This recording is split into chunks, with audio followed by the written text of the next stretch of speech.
Hello friends, welcome back to online classes. तो दोस्तों, आप लोग कैसे हैं? उम्मीद करता हूँ अच्छे होंगे। आप लोग के बेहतरीन सपोर्ट से हम भी बहुत अच्छे हैं। तो आज हम लोग क्या पढ़ने वाले हैं? तो आज हम लोग हिंदी पढ़ने वाले हैं। ये हिंदी का पाठ कौन सा है? तो ये हिंदी का पाठ है चौथा। इसके पहले कितना पाठ पढ़ाई हो गया है? तो 3 तक पढ़ाई हो चुका है। 1 से 3 तक अगर जो आप नहीं देखे हैं तो देख लीजिएगा, क्योंकि और ये किसके लिए इंपॉर्टेंट है? तो यह 10वां क्लास के लिए इंपॉर्टेंट है। किसी भी बोर्ड के लिए, ये सभी बोर्ड के लिए मतलब महत्वपूर्ण है। आप लोग इसको अच्छी तरह से देखिएगा। और इस मतलब पाठ का क्या नाम है? तो नाखून क्यों बढ़ते हैं। और हिंदी गद्यखंड का यह पाठ है, नाखून क्यों बढ़ते हैं। तो इसको देखना मत भूलिएगा। और ये ऑब्जेक्टिव क्वेश्चन है। और रोज कितना कराया जाता है क्वेश्चन? तो 40 क्वेश्चन कराया जा रहा है। जब ये पाठ खत्म हो जाएगा ना, तो फिर जब जितना भी क्वेश्चन कराया जाएगा 40-40 रोज, उसमें से अब इंपॉर्टेंट क्वेश्चन छाटा जाएगा। फिर उसमें छाटा जाएगा, मतलब आप लोग इस तरह छाटते चला जाएगा, आगे बढ़ते जाएंगे छाट छाट कर। तो चलिए, इसमें आप लोग पहला क्वेश्चन देखिए। आज का हमारा पहला क्वेश्चन क्या है? तो लेखक के अनुसार मनुष्य के नाखून किसके जीवंत प्रतीक हैं? तो लेखक के अनुसार मनुष्य के नाखून किसके जीवंत प्रतीक हैं? तो इसके ऑप्शन देखते हैं। मनुष्यता के, दूसरा का है सभ्यता के, तीसरा का है पाशवी वृत्ति के, और चौथा है सौंदर्य के। तो इसका सही उत्तर क्या हो जाएगा? तो इसका सही उत्तर हो जाएगा सी, पाशवी वृत्ति का मतलब कि सूचक है। सूचक या प्रतीक दोनों एक ही होता है। चलिए आगे देखते हैं क्वेश्चन 2 नंबर। हजारी प्रसाद द्विवेदी का जन्म कब हुआ था? तो पहला ऑप्शन है 1907 में, दूसरा ऑप्शन है 1906 में, तीसरा ऑप्शन है 1905 में, और चौथा ऑप्शन है 1904 में। तो इसका सही उत्तर क्या हो जाएगा? तो इसका सही उत्तर हो जाएगा ऑप्शन ए, यानी कि 1907 में हजारी प्रसाद द्विवेदी का जन्म हुआ था। अगला क्वेश्चन है 3 नंबर। 3 नंबर में क्वेश्चन बोला गया है, हजारी प्रसाद द्विवेदी किस निबंध के रचयिता हैं? हजारी प्रसाद द्विवेदी जो है किस निबंध के रचयिता है? तो इसको बताना है आप लोगों को। तो चलिए आप लोग सोच लीजिए, हम ऑप्शन बता रहे हैं तब तक। नागरी लिपि के, दूसरा है नाखून क्यों बढ़ते हैं, तीसरा है परंपरा का मूल्यांकन, और चौथा है शिक्षा और संस्कृति। तो इसका सही उत्तर क्या हो जाएगा? नाखून क्यों बढ़ते हैं निबंध के यही रचयिता हैं। हजारी प्रसाद द्विवेदी नाखून क्यों बढ़ते हैं के रचयिता हैं। अगला क्वेश्चन है 4 नंबर। आचार्य हजारी प्रसाद द्विवेदी का जन्म कहाँ हुआ था? तो इनका जन्म स्थान कौन सा है हजारी प्रसाद द्विवेदी का? और राज्य का नाम बताना है। तो पहला है उत्तर प्रदेश, दूसरा है मध्य प्रदेश, तीसरा है कर्नाटक, और चौथा है छत्तीसगढ़। तो इसका सही उत्तर क्या हो जाएगा? तो यूपी इसका सही उत्तर हो जाएगा, यानी कि उत्तर प्रदेश ऑप्शन ए में दिया गया है, यही इसका सही उत्तर हो जाएगा। चलिए आगे देखते हैं क्वेश्चन। दोस्तों, जैसे कि हिंदी के क्वेश्चन में ज़्यादा लिखना नहीं होता है, इसीलिए ये मार्कर थोड़ा सा मोटा करके रखे हैं। नहीं तो और सब्जेक्ट में मार्कर पतला रहता है, वहाँ पर लिखना बहुत ज़्यादा होता है। जैसे मैथ में, फिजिक्स में, केमिस्ट्री में वहाँ पर बनाना होता है ना, तो मार्कर को वहाँ पर पतला रखना पड़ता है। बट यहाँ पर लिखना ज़्यादा नहीं है, इसीलिए मार्कर को थोड़ा मोटा रखे हैं। चलिए, इससे कोई बात नहीं है। चलिए 5 नंबर क्वेश्चन देखते हैं। आचार्य हजारी प्रसाद द्विवेदी की मृत्यु कब हुई थी? आचार्य हजारी प्रसाद द्विवेदी की मृत्यु कब हुई थी? तो पहला ऑप्शन है सन 1980 में, दूसरा है 1979 में, तीसरा है 1950 में, और चौथा है 1985 में। तो इसका सही उत्तर हो जाएगा 1979 में हजारी प्रसाद द्विवेदी का मृत्यु हुई थी। और इनका जन्म कहाँ हुआ था? तो यूपी में जन्म हुआ था। अगला क्वेश्चन है 6 नंबर। तो 6 नंबर में क्वेश्चन में दिया गया है, नाखून क्यों बढ़ते हैं? नाखून क्यों बढ़ते हैं किस प्रकार का निबंध है? तो यह निबंध किस प्रकार का है ये बताना है। तो पहला है भावात्मक, दूसरा है विवरणात्मक, और चौथा है तीसरा है ललित, और चौथा है विवेचनात्मक। तो इसका सही उत्तर क्या हो जाएगा? तो ललित है। नाखून क्यों बढ़ते हैं? यह ललित हैं। चलिए अगला क्वेश्चन देखते हैं 7 नंबर। तो 7 नंबर क्वेश्चन में दिया गया है, नाखून क्यों बढ़ते हैं गद्य की कौन सी विधा है? तो इसका पहला ऑप्शन है वैचारिक निबंध, दूसरा का है शोध परक निबंध। चलिए आगे देखते हैं क्वेश्चन। तीसरा और चौथा में क्या है? तीसरा में है आलोचनात्मक निबंध, और चौथा है ललित निबंध। तो ये हम लोग पहले भी कर लिए हैं, दूसरा बार ये रिवीजन हो गया। ललित निबंध है। नाखून क्यों बढ़ते हैं कौन सा निबंध है? तो ललित निबंध है। अगला क्वेश्चन है 8 नंबर। अनामदास का पोथा साहित्य की अनामदास की पोथा साहित्य की किस विधा की रचना है? तो पहला है कहानी, दूसरा है उपन्यास, तीसरा है निबंध, और चौथा है नाटक। तो इसका सही उत्तर हो जाएगा उपन्यास। उपन्यास इसका सही उत्तर हो जाएगा। अनामदास का पोथा साहित्य की किस विधा का रचना है? तो उपन्यास है। अगला नंबर क्वेश्चन है 9 नंबर। तो 9 नंबर क्वेश्चन हम लोग देखते हैं, द्विवेदी जी को आलोक पर्व पर कौन सा पुरस्कार मिला? तो द्विवेदी जी को आलोक पर्व पर कौन सा पुरस्कार मिला? तो पहला ऑप्शन है प्रेमचंद्र पुरस्कार, दूसरा है कुमार आसान पुरस्कार, और तीसरा ऑप्शन है ज्ञानपीठ पुरस्कार, चौथा है साहित्य अकादमी पुरस्कार। तो यही इनको मिला था 4 नंबर, साहित्य अकादमी पुरस्कार। अगला क्वेश्चन है 9 नंबर हो गया 10 नंबर। 10 नंबर क्वेश्चन बोला गया है, कालिदास की ललित योजना किनकी रचना है? तो कालिदास की ललित योजना किसकी रचना है? पहला है रामविलास शर्मा की, दूसरा है नलिन विलोचन शर्मा की, तीसरा है हजारी प्रसाद द्विवेदी की, चौथा है अशोक वाजपेयी की। तो इसका सही उत्तर हो जाएगा हजारी प्रसाद द्विवेदी की है। अगला क्वेश्चन है 11 नंबर। तो 11 नंबर क्वेश्चन में बोला गया है मनुष्य को नाखून की जरूरत कब थी। तो चलिए इसका अच्छे से आप लोग आंसर दे दीजिएगा क्योंकि ये बहुत ज़्यादा इंपॉर्टेंट क्वेश्चन है। तो मनुष्य को नाखून की जरूरत कब थी। तो इसका पहला ऑप्शन है जंगली जीवन में, दूसरा है शिक्षित जीवन में, तीसरा है अशिक्षित जीवन में, चौथा है अविकसित जीवन में। तो इसका सही उत्तर क्या हो जाएगा। तो जंगली जीवन में, मतलब कि मनुष्य को नाखून की जरूरत अब नहीं है, अब उनको काट लेना चाहिए। मतलब कि जब जंगली जीवन था ना तब नाखून की जरूरत थी, जैसे कुछ काटने में या फाड़ने में नाखून के काम आता था। अगला क्वेश्चन है 12 नंबर। 12 नंबर क्वेश्चन में दिया गया है असुरों के पास नहीं थे। तो असुरों के पास क्या नहीं थे। पहला है विद्या नहीं थे, कि शक्ति नहीं थे, कि युद्ध कौशल नहीं थे, कि क्या नहीं थे, लोहे के वस्त्र नहीं थे। तो असुरों के पास नहीं थे तो क्या नहीं थे, लोहे के वस्त्र नहीं थे। अगला क्वेश्चन है 13 नंबर। तो 13 नंबर क्वेश्चन में बोला गया है नध नखधर नखधर मनुष्य किस पर भरोसा करके आगे की ओर चल पड़ा है। तो नखधर मनुष्य किस पर भरोसा किया है। तो स्वयं पर, कि देवता पर, कि पाषाण अस्त्र पर, कि एटम बम पर। तो इसका सही उत्तर क्या हो जाएगा। तो हम लोग एटम बम पर भरोसा कर किए हुए हैं। अगला क्वेश्चन है 14 नंबर। तो 14 नंबर क्वेश्चन में बोला गया है, ये नहीं आ पाएगा एक स्लाइड में, देखिए कट जा रहा है यहाँ पर। चलिए नीचे भी कुछ लिखा है, ऊपर भी लिखा गया है, तो इसके बाद ये कट जा रहा है। चलिए अल्पज्ञ पिता कैसा जीव होता है। तो अल्पज्ञ पिता कैसा जीव होता है। पहला है दयनीय, दूसरा है बहादुर, तीसरा है अल्पभाषी। चलिए चौथा भी देख लेते हैं। तो चौथा में कौन सा ऑप्शन दिया है। तो मृदभाषी। तो इसका सही उत्तर देखते हैं। तो मतलब अल्पज्ञ पिता कैसा जीव होता है। तो दयनीय होता है। तो इसका सही उत्तर हो जाएगा ऑप्शन ए, दयनीय। 14 हो गया। 15 नंबर क्वेश्चन देखते हैं। तो 15 नंबर में दिया गया है दधीची की हड्डी से क्या बना था। दधीची की हड्डी से क्या बना था। तो पहला है त्रिशूल, दूसरा है इंद्र का वज्र, तीसरा है तलवार, चौथा है इनमें से कोई नहीं। तो इसका सही उत्तर क्या हो जाएगा, इंद्र का वज्र बना था। 15 हो गया। 16 नंबर देखते हैं। तो 16 नंबर में दिया गया है कामसूत्र किसकी रचना है। पहला है वात्स्ययन के, दूसरा है हजारी प्रसाद द्विवेदी की, तीसरा है गुणाकर मूले की, और चौथा है भीमराव अम्बेडकर की। तो इसका सही उत्तर क्या हो जाएगा, वात्स्ययन की रचना है। 17 नंबर क्वेश्चन है। 17 नंबर बोला गया है पहले के मनुष्य नाखून क्यों बढ़ाते थे। तो पहला ऑप्शन है इसका अपनी रक्षा के लिए, दूसरा है सुंदर लगने के लिए, तीसरा है क्रूप लगने के लिए, और चौथा है दूसरों की रक्षा करने के लिए। तो इसका ये तो आसान क्वेश्चन है, अपनी रक्षा के लिए नाखून बढ़ाते हैं। अब के लोग नाखून क्यों बढ़ाते हैं। तो इसका सही उत्तर हो जाएगा सुंदर लगने के लिए। मतलब मैं अपने से बोला, ये मतलब ये इस पाठ में नहीं पढ़ाया गया है। चलिए 18 नंबर क्वेश्चन है। तो 18 नंबर क्वेश्चन ये भी एक स्लाइड में नहीं आ पाएगा। चलिए इसका क्वेश्चन पहले देख लेते हैं। अंग्रेजी भाषा के पत्र इंडिपेंडेंस की घोषणा कब हुई। तो इंडिपेंडेंस की घोषणा कब हुई। तो बहुत ही आसान क्वेश्चन है, इसको चलिए ऊपर पूरा कर दे रहे हैं। अब तो हमको याद हो गया है। इंडिपेंडेंस की घोषणा कब हुई थी। तो 15 अगस्त को हुई थी। तो इसका सही उत्तर क्या हो जाएगा, और सब गलत है, 15 अगस्त केवल सही है। तो इसका सही उत्तर हो जाएगा 15 अगस्त। अगला क्वेश्चन है 19 नंबर। तो 19 नंबर क्वेश्चन बोला गया है अपने ही अधीन रहना को अंग्रेज में हम क्या कहते थे। अपने ही अधीन रहना को अंग्रेजी में हम क्या कहते हैं।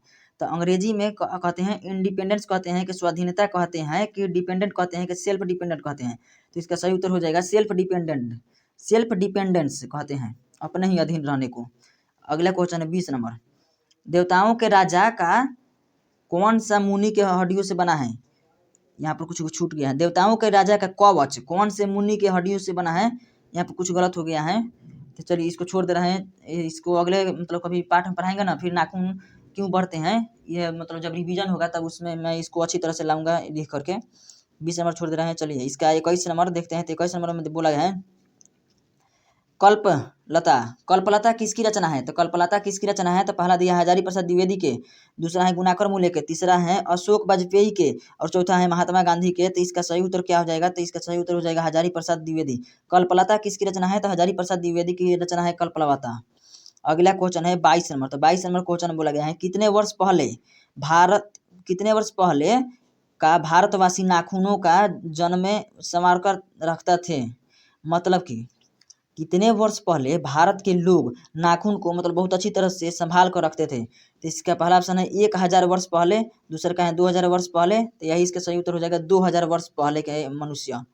अगला क्वेश्चन है 23 नंबर। मनुष्य को सुखी बनने हेतु भौतिक संसाधनों की वृद्धि करने की सलाह कौन लोग देते हैं। पहला है संत तो नहीं देते हैं, दूसरा विद्वान लोग नहीं देते हैं, नेता तो यही देते हैं, नेता लोग देते हैं। मनुष्य को सुखी बनने हेतु भौतिक संसाधनों की वृद्धि करने की सलाह देते हैं नेता लोग। अगला क्वेश्चन है 24 नंबर। 24 नंबर क्वेश्चन में बोला गया है देश के आज़ादी के लिए हजारी प्रसाद द्विवेदी ने अपने निबंध में किस शब्द को उपयुक्त बताया है। तो पहला ऑप्शन है अनधीनता, दूसरा है स्वाधीनता, तीसरा ऑप्शन है उन्मुक्त, चौथा है उछल खलथा, तो इसका सही उत्तर हो जाएगा स्वाधीनता। तो 24 नंबर का आंसर क्या हो जाएगा सही उत्तर, तो स्वाधीनता सही उत्तर हो जाएगा। चलिए 25 नंबर क्वेश्चन है, कौन नाखून को जिलाए जा रहा है, मतलब नाखून को कौन जिलाए जा रहा है। पहला है मनुष्य, दूसरा है राक्षस, तीसरा है प्राकृतिक, चौथा है पशु। तो इसका सही उत्तर हो जाएगा प्राकृतिक। प्राकृतिक मतलब नाखून को जिलाया जा रहा है। अगला क्वेश्चन है 26 नंबर, नाखून क्यों बढ़ते हैं निबंध में लेखक ने किसे बढ़े का जिक्र किया है। तो चलिए किसे बढ़े का जिक्र किया है, तो पहला ऑप्शन है बालकृष्ण गोखले का, दूसरा है सरदार पटेल का, तीसरा है महात्मा गांधी का। तो बढ़ने का जिक्र किससे है, किसके बारे में किया गया है, तो महात्मा गांधी के बारे में। अगला क्वेश्चन है 27 नंबर, गौतम ने कहा था कि मनुष्य की मनुष्यता है। गौतम ने कहा था कि मनुष्य की मनुष्यता है, तो कैसी है। तो इसका पहला ऑप्शन देखते हैं, सभी के दुख सुख की सहानुभूति के साथ देखना। दूसरा ऑप्शन है सभी के प्रति असमानता का भाव रखना। तीसरा है स्वार्थ का भाव रखना, और चौथा है भौतिक विकास करना। तो इसका सही उत्तर है सभी के सुख दुख को सहानुभूति के साथ, मतलब सहानुभूति के साथ देखना। अगला क्वेश्चन है 28 नंबर, नाखून क्यों बढ़ते हैं निबंध में निबंधकार का कौन सा दृष्टिकोण प्रकट होता है। तो इसका पहला है पशुवादी, दूसरा ऑप्शन है मानववादी। अब आगे के दो ऑप्शन देखते हैं, नीचे है। तो इसका आगे के दो ऑप्शन है देववादी, और तीसरा ऑप्शन है देववादी, और चौथा ऑप्शन है दानववादी। तो इसका सही उत्तर क्या हो जाएगा, तो मानववादी। मतलब कि क्वेश्चन पढ़ने के बाद समझा दे रहे हैं कि नाखून क्यों बढ़ते हैं। नाखून क्यों बढ़ते हैं निबंध में निबंधकार का कौन सा दृष्टिकोण प्रकट होता है, तो मानववादी दृष्टिकोण प्रकट होता है। मानव के बारे में मतलब ज़्यादा चर्चा हुई है इसमें। 29 नंबर क्वेश्चन है, नाखून क्यों बढ़ते हैं निबंध नई पीढ़ी में कौन सा भाग जगाता है। तो चलिए इसका ऑप्शन देखते हैं, तो संस्कृति, आत्मगौरव, की स्वाधीनता, की देशभक्ति, की देवत्व। तो देशभक्ति पर तो है ही नहीं, देवता के बारे में भी नहीं है। तो चलिए इसका सही उत्तर क्या हो जाएगा, तो संस्कृति आत्मगौरव इसका सही उत्तर हो जाएगा। 30 नंबर क्वेश्चन में दिया गया है, 30 नंबर में है, हिंदी साहित्य का आदि काला के रचनाकार कौन है। तो हिंदी साहित्य का आदि काला के रचनाकार कौन है, तो इसका पहला ऑप्शन नलिन विलोचन शर्मा के आचार्य हजारी प्रसाद द्विवेदी। यही इसका सही उत्तर हो जाएगा। हिंदी साहित्य का आदिकाल के रचनाकार हैं आचार्य हजारी प्रसाद द्विवेदी। अगला क्वेश्चन है कौन नंबर, 31 नंबर, कौन सी रचना हजारी प्रसाद द्विवेदी की नहीं है। तीन में से कौन सी रचना हजारी प्रसाद द्विवेदी की नहीं है। तो पहला ऑप्शन है अशोक का फूल, दूसरा है माटी की मूर्तें, तीसरा है बाणभट्ट की आत्मकथा, चौथा है हिंदी साहित्य की आदि काला। तो इसका सही उत्तर क्या हो जाएगा, तो माटी की मूर्तें। कौन सा रचना हजारी प्रसाद द्विवेदी की नहीं है, तो माटी की मूर्ति नहीं है, लेकिन सभी हैं इसमें से। अशोक के फूल हजारी प्रसाद द्विवेदी लिखे थे, बाणभट्ट की आत्मकथा हजारी प्रसाद द्विवेदी लिखे थे, और उसके बाद हिंदी साहित्य की आदि काला हजारी प्रसाद द्विवेदी लिखे थे। नाखून क्यों बढ़ते हैं ये तो लिखे हैं। अगला क्वेश्चन है, द्विवेदी जी ने निर्लज अपराधी किसे कहा है।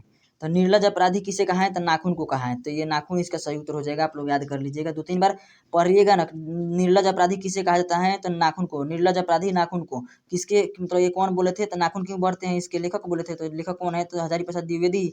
इसको द्विवेदी जी भी बोला जाता है। तो इस तरह से आप लोग रिलेट करके याद करिएगा। चलिए आगे है, महाभारत क्या है। तो महाभारत क्या है ये बताना है। तो उपन्यास हैं, पहला ऑप्शन दिया है कि उपन्यास है, दूसरा ऑप्शन दिया है कि कहानी है, तीसरा ऑप्शन दिया गया है कि शास्त्र है, और चौथा ऑप्शन दिया है कि पुराण है। तो इसका सही उत्तर क्या हो जाएगा, तो पुराण है। महाभारत क्या है, एक पुराण है। आगे देखते हैं क्वेश्चन 34 नंबर। तो 34 नंबर क्वेश्चन में दिया गया है, किस देश के लोग बड़े बड़े नख पसंद करते थे, मतलब नाखून बड़े बड़े पसंद करते हैं, किस देश के लोग। तो पहला ऑप्शन है गौड़ देश, दूसरा है कैकया देश, तीसरा है वाहिक देश, चौथा है गंधार देश। तो इसका सही उत्तर क्या हो जाएगा, तो इसका सही उत्तर हो जाएगा गौड़ देश। गौड़ देश के लोग बड़े बड़े नख पसंद करते थे। अगला क्वेश्चन है 35 नंबर, हिरोशिमा कहाँ अवस्थित है। पहला ऑप्शन है चीन में, दूसरा ऑप्शन है जर्मनी में, तीसरा ऑप्शन है नेपाल में।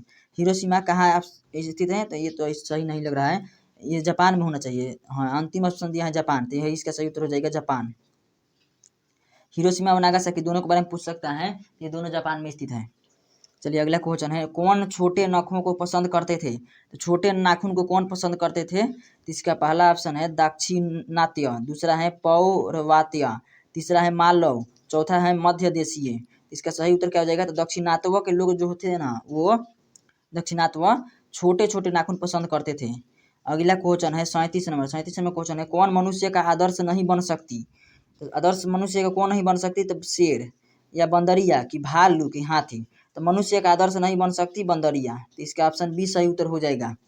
37 हो गया। 38 नंबर क्वेश्चन में बोला गया है, देवताओं का राजा से किन्हें संबोधित किया जाता है। देवताओं का राजा से किन्हें संबोधित किया जाता है। तो पहला ऑप्शन है महादेव को, दूसरा ऑप्शन में क्या दिया है, तो विष्णु को। तीसरा है ऑप्शन इंद्र को और चौथा ऑप्शन है ब्रह्मा को। तो देवताओं का राजा किसे कहा जाता है, तो देवताओं का राजा कहा जाता है, यहाँ पर देखिए सी में इंद्र को। देवताओं का राजा इंद्र को कहा जाता है। ये हम लोग नहीं पढ़ते ना, तो हम लोग पहले से भी जानते थे कि देवताओं का राजा इंद्र को कहते हैं। चलिए अगला क्वेश्चन है, ये एक स्लाइड में नहीं आ पा रहा है, कोई बात नहीं, चलिए देखते हैं। नख किसका प्रतीक है, नाखून किसका प्रतीक है, तो चलिए अब ऑप्शन देख लेते हैं। नख किसका प्रतीक है, तो इसका पहला ऑप्शन है मानवता का, दूसरा ऑप्शन है पशुता का, तीसरा ऑप्शन है ए और बी दोनों का, और चौथा ऑप्शन है इनमें से कोई नहीं। तो नख जो है ना वो मानवता का प्रतीक है ही नहीं, नाखून मानवता का प्रतीक नहीं है, पशु का प्रतीक है, तो पशुता इसका सही उत्तर हो जाएगा। अगला क्वेश्चन है 40 नंबर। 40 नंबर क्वेश्चन है, पृथ्वीराज रासो किनका संपादन है। पृथ्वीराज रासो किनका संपादन है, तो पहला ऑप्शन है हजारी प्रसाद द्विवेदी का, दूसरा ऑप्शन है मैक्स मूलर का, तीसरा ऑप्शन है सुमित्रा नंदन पंत का, और चौथा ऑप्शन है नलिन बिलोचन शर्मा का। तो इसका सही उत्तर हो जाएगा पृथ्वीराज रासो किसका संपादन है, तो हजारी प्रसाद द्विवेदी का संपादन है। अगला क्वेश्चन है 41 नंबर। तो 41 नंबर ये लास्ट क्वेश्चन है, तो चलिए इसको अच्छी से देखिएगा। तो 41 नंबर लास्ट क्वेश्चन है, अशोक के फूल किनकी रचना है। तो अशोक के फूल किनकी रचना है, तो पहला ऑप्शन है दिनकर के, दूसरा ऑप्शन है सुमित्रानंद पंत की, तीसरा ऑप्शन है हजारी प्रसाद द्विवेदी की, और चौथा ऑप्शन है गुणाकर मूल्य की। तो अशोक का फूल किनकी रचना है, तो इसका बी ऑप्शन सही उत्तर हो जाएगा सुमित्रानंद पंत के। सुमित्रानंद पंत के अशोक का फूल सही उत्तर हो जाएगा। तो आज हम लोग 41 क्वेश्चन पढ़ लिए हैं। अब हम लोग तो वहाँ पर थंबनेल में जो आप लोग देख कर क्लिक किए हैं ना, तो उस पर तो 40 ही लिखा गया जाता है, क्योंकि 40 से एक दो क्वेश्चन कम भी हो जाता है, कभी कभी ज़्यादा भी हो जाता है किसी पार्ट में। तो इसीलिए वहाँ पर डायरेक्ट 40 लिखा जाता है। जैसे कि क्वेश्चन ज़्यादा हो गया तो एक क्वेश्चन ज़्यादा लिख दिया जाता है, टाइप किया कर दिया जाता है। तो चलिए दोस्तों आज के लिए इतना ही है। जितना भी क्वेश्चन कराया गया ना सभी इंपॉर्टेंट क्वेश्चन है। आप लोग अगर देख लिए हैं ना तो सच में आप लोग बोर्ड के परीक्षा के लिए बहुत ज़्यादा सीरियस हैं। चलिए दोस्तों, thanks for watching this video. आज के लिए इतना ही, बंद करते हैं वीडियो को।